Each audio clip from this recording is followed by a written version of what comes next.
Ladies and gentlemen, there are stories that the world tells us, and then there are stories that live beneath the surface, hidden in the quiet spaces, waiting for the right moment to be revealed.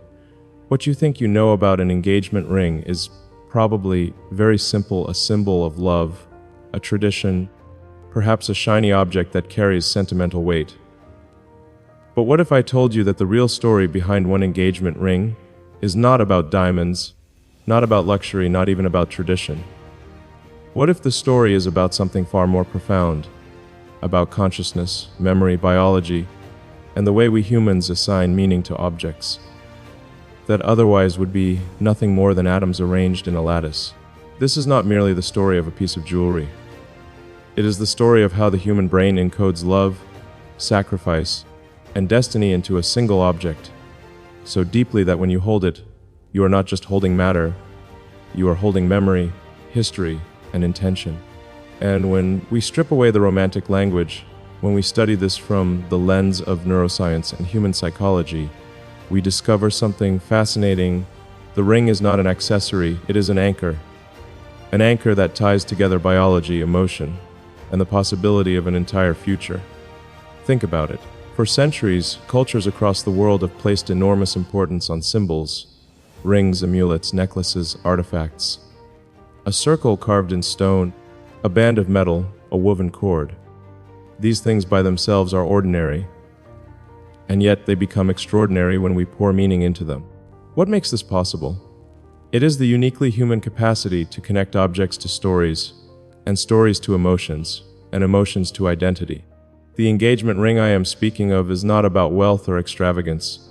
In fact, its real story challenges the very assumption that love must be proven by material value. Instead, it was designed to encode meaning in a way that resonates with the brain's deepest architecture of attachment. You see, the human brain is a predictive machine. It is constantly mapping associations, linking faces to feelings, places to emotions, and objects to memories. This is why a single song can make you cry, why a childhood scent can transport you decades back in time, and why an engagement ring, if designed with intention, can carry an entire philosophy of love. This particular ring was not chosen from a shelf, not crafted as a display of wealth, but engineered almost like a neural interface, a bridge between human emotion and physical reality. Let me explain. When we fall in love, the brain releases a cocktail of chemicals: dopamine, oxytocin, vasopressin. These create feelings of euphoria, bonding, and trust. But here is the interesting part: the brain doesn't just feel. It needs anchors to store and stabilize these emotions. That's why we create rituals. Weddings, vows, anniversaries, tokens. They are not arbitrary traditions. They are psychological stabilizers, helping fragile emotions solidify into enduring commitments. The engagement ring is one of the most powerful stabilizers of all. But in this case, the ring was constructed not as a tradition, but as a story in itself. A story that embeds sacrifice, resilience, and vision into its very design. I want you to imagine something, a ring not made to flaunt status, but designed as a blueprint of a relationship, each element carrying a deliberate message. The metal, for instance, was not mined from some distant luxury source, but chosen to represent sustainability and responsibility. That choice tells us something: that love, in its highest form, is not about what you take from the world, but about what you give back to it. The stone, instead of being chosen for size or rarity, was selected for the story it carried, a story of resilience under immense pressure, a crystal that had endured forces so extreme that its very structure testified to survival. That is a metaphor for love itself, not fragile, not fleeting, but shaped under pressure, made strong by endurance. When people first heard of this ring, they assumed it was a billionaire's gesture, a display of excess, but the truth is the opposite. The story behind it reveals not extravagance, but intentionality, and intentionality, in neuroscience, is everything.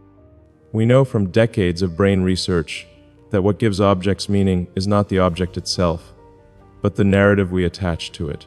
When a person gives you something, and it carries with it a sacrifice, a struggle, or a piece of their own story, your brain encodes that object differently. It no longer sits in the same mental category as a random piece of metal or stone. It becomes infused with emotional salience. It becomes part of you. This ring carried exactly that, not just because of what it was, but because of what it represented. To understand its story, you must understand the human need for permanence in a world that is inherently impermanent. All of us know that relationships are fragile, that life is unpredictable, that tomorrow is never guaranteed. Yet we crave symbols that defy that uncertainty. A ring, a perfect circle with no beginning and no end, is our attempt to carve permanence into existence. But here's the deeper question: does permanence really exist? Or is it something we must actively construct in our minds? This is where the story turns from jewelry to philosophy. The real story behind the engagement ring is that it was built not only as a token of love, but as a reminder of impermanence. That true permanence does not come from objects, but from choices repeated daily in the face of adversity. In its design, subtle imperfections were left visible. A tiny asymmetry, a flaw not polished out. Why? Because real love is not flawless. It is the opposite.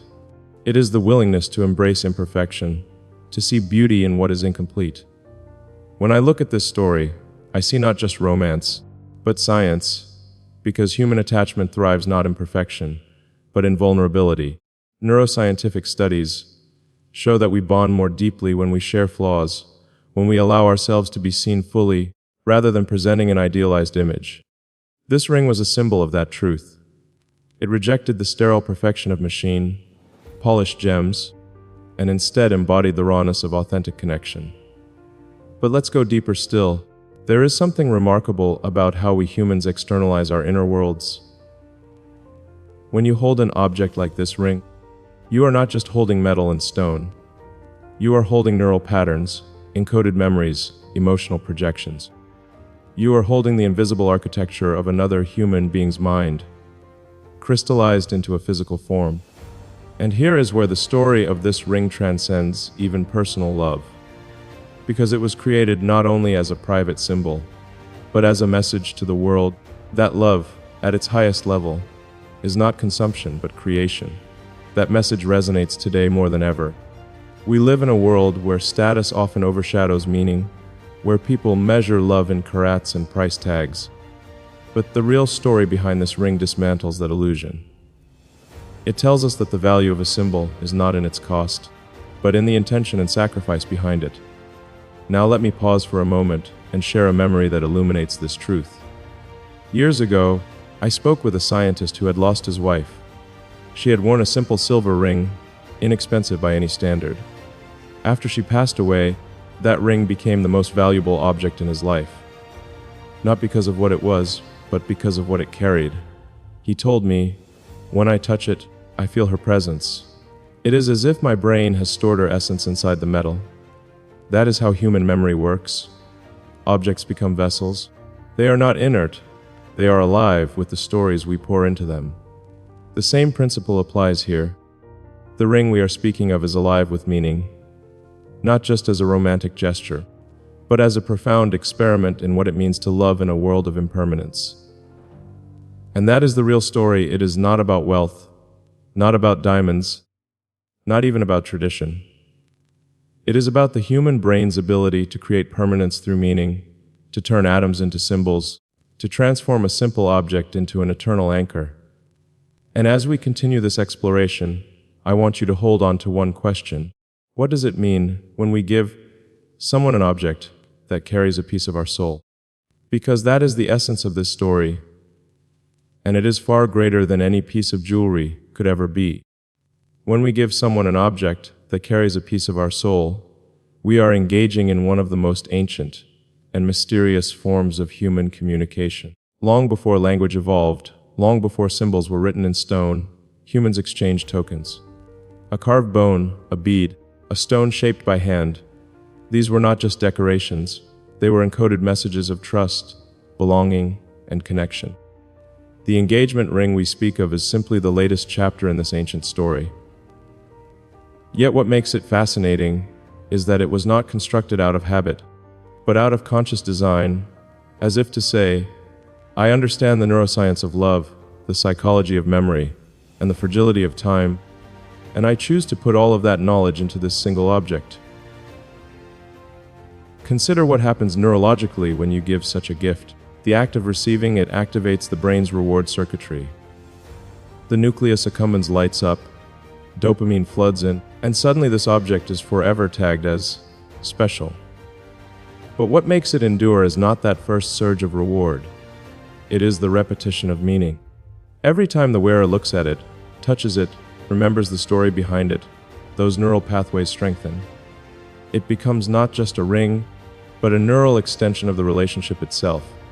And this is why the story matters so much, because without story, without sacrifice, the object is inert. With story, it becomes alive. This ring, for example, carried within it an intentional link to the future. It was not designed as a static piece, but as a dynamic reminder of what is yet to come. Hidden inside the band was an engraving, not visible unless you tilted it at a certain angle, in a certain light. And that engraving was not a date from the past, but a projection of the future. A dream, a destination, a vision of a shared life not yet lived. Neuroscientifically, this is brilliant. Why? Because the brain is driven not only by memory, but by anticipation. We do not live in the past, we live in the tension between memory and future prediction. By embedding the future into the ring itself, the designer created a perpetual engine of hope. Each time it is seen, it is not merely recalling what has been promised, but reinforcing the possibility of what is to come. Think about how unusual that is. Most engagement rings point backward, to tradition, to lineage, to cultural expectations. This one pointed forward. It was less about saying, "We have arrived," and more about whispering, "We are becoming." And that is powerful, because love is not a static state, it is a process, a continual act of becoming together. I remember once speaking with an elderly couple who had been married for over 60 years. They told me the secret was not in grand gestures, not in perfect harmony, but in constantly choosing each other, day after day, even when it was inconvenient, even when it was hard. That constant choosing rewires the brain. Oxytocin strengthens trust circuits. The hippocampus stores moments of resilience. The amygdala, which usually fires in fear, begins to soften in the presence of the beloved. The ring I am speaking of was designed with that in mind, not as a frozen monument, but as a living symbol, one that evolves as the relationship evolves. And this takes us into the deeper truth. The real story behind this engagement ring is not about the material, but about the way humans weave their stories into objects. This ring became a laboratory of meaning, each element tested, considered, selected not for aesthetics alone, but for what it would whisper to the subconscious mind. Imagine the courage it takes to do that. To reject the easy road of tradition, and instead craft something that speaks directly to the architecture of the brain and heart. Of course, skeptics will always ask, does it matter? Isn't it just a ring? And here is where I would challenge that skepticism. Because if you dismiss it as just a ring, then you must also dismiss a flag as just fabric, or a wedding vow as just words, or a photograph as just ink on paper. The truth is, humans are meaning-making creatures. Without meaning, nothing matters. With meaning, everything changes. The ring is a portal, not to wealth, not to status, but to shared consciousness. There is another layer to this story that few know. The creation of this ring required a sacrifice. Not financial. That would be too easy. The sacrifice was time. Time that could have been spent on work, on projects, on ambitions. But instead, it was spent in careful design, sourcing, choosing, refining. That is the deeper gift. When someone gives you time, when they take the most finite resource of their existence and embed it into something for you. That is the truest form of love. Neuroscientifically, this aligns with what we know about attention. Attention is the purest form of presence. When we give someone our undivided attention, we are saying, out of everything in the universe, I choose you. This ring carried that attention. Every curve, every angle, every element spoke of that sacrifice of time and focus. And yet, there was humility in it too. The ring was not designed to scream. It was designed to whisper. To the unknowing eye, perhaps it seemed simple, understated. But to the one who knew the story, it was infinite. That paradox, the ordinary appearance hiding extraordinary meaning, is what makes it so compelling. Because isn't that the nature of love itself? To outsiders, a couple may look ordinary, but within their shared world they carry galaxies. Now, I want to address something very human, the skepticism people often feel towards symbols. We live in a culture that prizes logic, efficiency, practicality. Why pour so much thought into a ring when love is what really matters? But here is where science surprises us. Love without symbols fades. Our brains need anchors. Just as neurons need synapses to connect, relationships need tangible points of contact to stabilize. The ring is not the love, but without it, love risks drifting unmoored. This is why across millennia, every culture has created tokens of commitment. They are not luxuries. They are neurological necessities.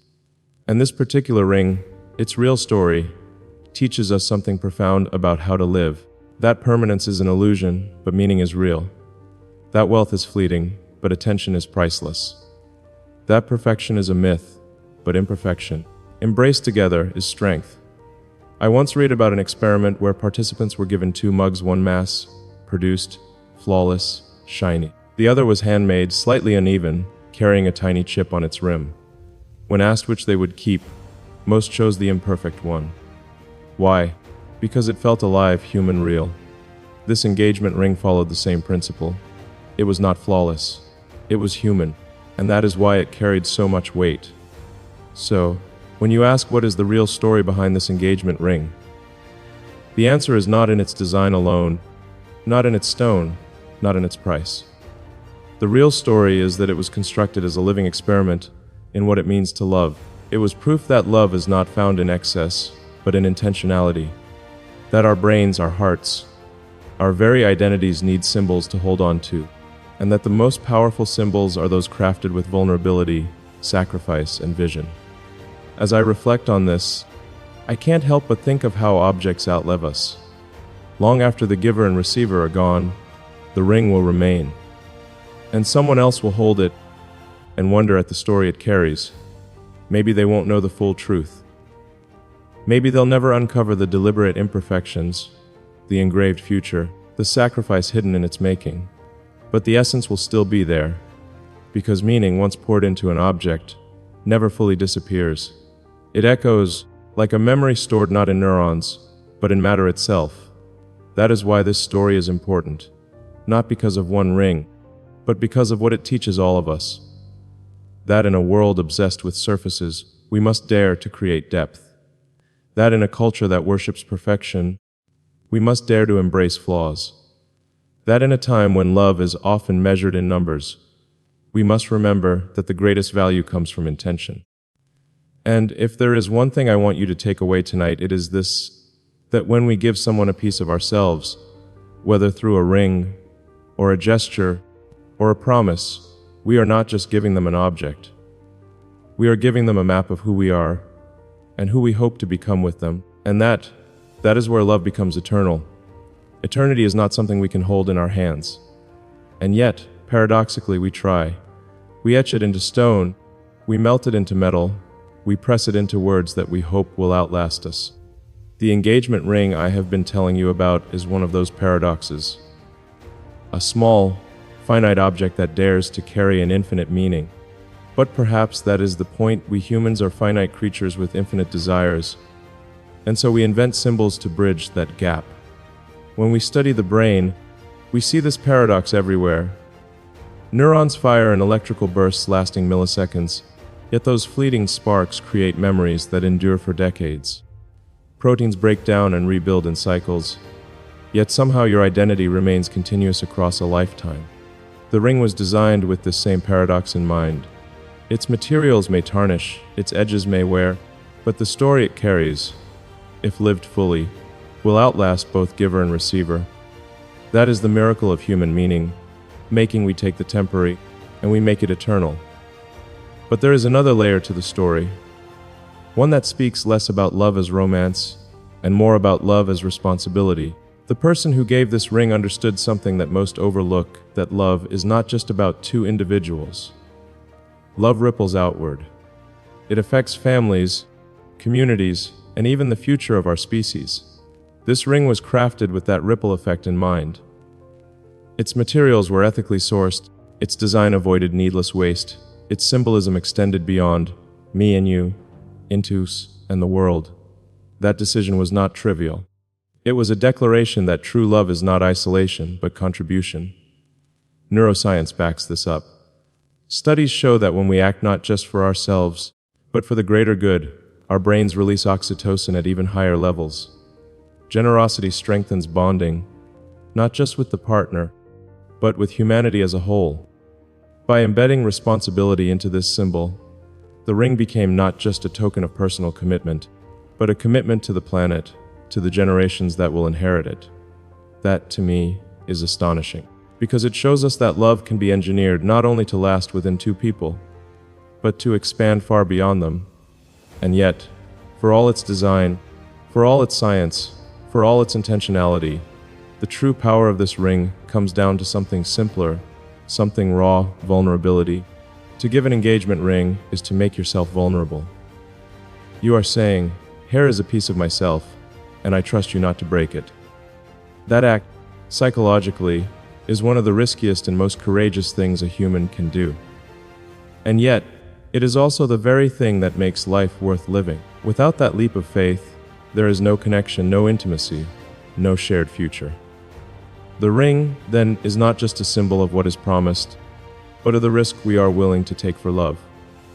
Think about the courage it takes to believe in permanence in a world that offers none. To say, forever, even when you know that forever is not guaranteed. To carve eternity into metal and stone, even when entropy will one day reclaim it all. That courage is what makes the story of this ring so powerful, because it is not blind optimism. It is conscious defiance. It is looking into the uncertainty of the future and saying, "I choose you anyway." And perhaps that is the deepest truth of all, that love is not about certainty. It is about choosing in the face of uncertainty. The ring, with its deliberate imperfections, with its hidden engraving, with its understated design, embodied that truth. It whispered, "This is not perfect. This is not eternal, but it is real. And because it is real, it is worth everything." Let me share with you one final reflection. Years from now, when this ring is no longer on the hand of its wearer, when it rests in a drawer or a museum, or perhaps even lost in the soil of the earth, someone will find it. They may not know its story. They may hold it in their hand and wonder. And yet, even without the words, even without the backstory, they will sense something. Because objects, when filled with meaning, radiate that meaning beyond the bounds of memory. They carry with them an aura of intention. That is the true legacy of this ring, that it was never just about one couple, one promise, one moment. It was about showing us all what it means to live with depth, to love with vulnerability, to create with responsibility. So, when you next see an engagement ring, whether simple or elaborate, flawless or imperfect, I invite you to look beyond its surface. Ask yourself, what story does it carry? Whose time, whose sacrifice, whose vulnerability is etched into its metal? Because that, and only that, is where the real value lies. And if you take nothing else from this story, take this: that love is not measured in carats, but in courage, not in perfection, but in presence, not in price, but in purpose. The real story behind this engagement ring is the story of all of us. Our need to anchor meaning in a fleeting world, our hunger to carve permanence into impermanence, our endless quest to turn fragile human lives into something timeless. That is why this story matters, not because of who gave the ring or who received it, but because it reminds us of what we are capable of when we love with intention. It reminds us that even in a universe of entropy and decay, we can create symbols that defy it. We can choose to pour our souls into objects, into gestures, into each other, and in doing so, we touch eternity. So, ladies and gentlemen, let us not be fooled by surfaces. Let us dare to look deeper, to create meaning where others see only matter, to love not as consumption, but as creation. For in the end, that is what makes us human. That is what gives us hope. And that is the real story, not just behind one ring, but behind every act of love that dares to say, even in the face of impermanence, I choose forever.